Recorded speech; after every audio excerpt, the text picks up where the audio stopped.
হরে কৃষ্ণ, রাধে রাধে।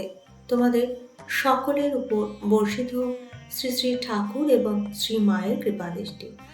আজ আমি মায়ের লীলা কথা আলোচনা করব। ব্রহ্মচারী অক্ষয় চৈতন্য লিখেছিলেন ডক্টর হ্যালো ও মিস ক্রে সম্বন্ধে। তারা ছিলেন দুজন পাশ্চাত্য। কলিকাতায় যে মায়ের বাড়ি ছিল, শ্রী শ্রী মা তখন ঘরেই বসেছিলেন।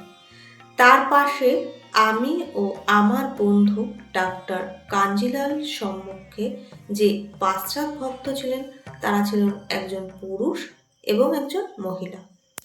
তখন গিরিশ ঘোষ কি করছে, চৌকাঠের উপর বসেছিলেন, কিন্তু মা তখন তার সামনে বসেনি। পাশ্চাত্য যে ভক্ত দুটি ছিলেন, তারা ইংরেজিতে কথা বলছিলেন। তখন গিরিশবাবু আবার দোভাষীর কাজ করতেন। স্ত্রী ভক্তই বললেন, মা, আমি আপনার মেয়ে কিন্তু। তখন মা বললেন, হ্যাঁ, তুমি তো আমার মেয়েই বটে। পুরুষ ভক্তটি বললেন, আপনি যে জগন্মাতা, তা কি করে বুঝবো মা?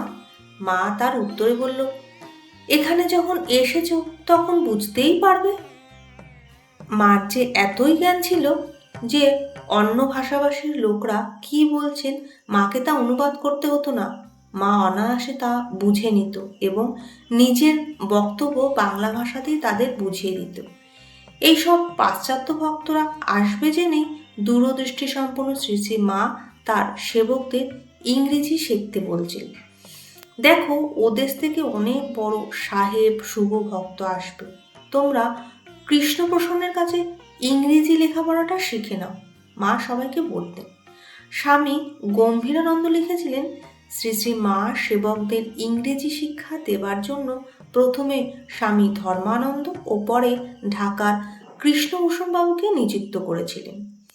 মা যে দুর্গতি না আসেনি, সেটি একটি ঘটনার মাধ্যমে এখানে বলা হয়েছে। সেটি হলো, একবার স্বামী শান্তানন্দ ইনফ্লুয়েন্সে 60,000 লোক তখন মারা গিয়েছিলেন। তখন ধান চাল সব দুর্মূল্য। এই কথা শ্রী শ্রী মাকে তিনি বললেন।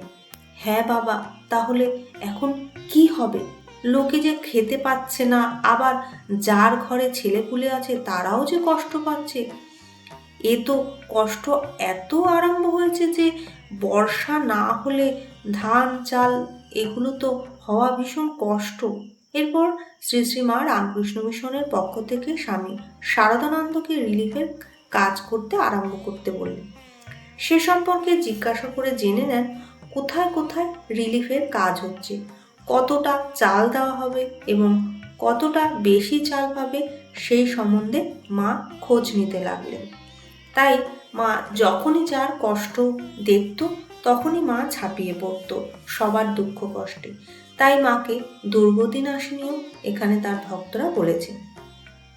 একবার প্রমোদবাবু নামে এক ভক্ত এসে শ্রীশ্রীমাকে বললেন, গ্রামের লোকেদের খুব কষ্ট, পরনে কাপড় নেই, চালের খড়। শ্রীশ্রীমা তার কাছ থেকে জেনে নেন যে রিলিফের কাপড় দেওয়া হচ্ছে। ধানের দাম শুনে শ্রীশ্রীমা বলে, এত দাম? আর সব জিনিসই, কাপড় তেল এসব তো খুব চড়ে আছে দাম। যাদের আছে তাদের তো আর চিন্তা ভাবনা নেই। তোমার চামড়া আমি খাবো, আমার চামড়া তুমি খাবে। শ্রীশ্রীমা তাদের আরো বললেন, তিনি যত দুঃখ কষ্ট দিচ্ছেন তা তো বুক পেতে নিতেই হবে, কারণ ভগবান যা করেন তা তো হতেই হবে। শ্রী শ্রী মায়ের কথা এখানেই শেষ করলাম। ভালো লাগলে কমেন্টের মাধ্যমে জানাবেন, লাইক শেয়ার সাবস্ক্রাইব করে পাশে থাকবেন। আপনারা ভালো থাকুন, সুস্থ থাকুন। আসবো আবার কালকে অন্য ভিডিওর সাথে। নমস্কার।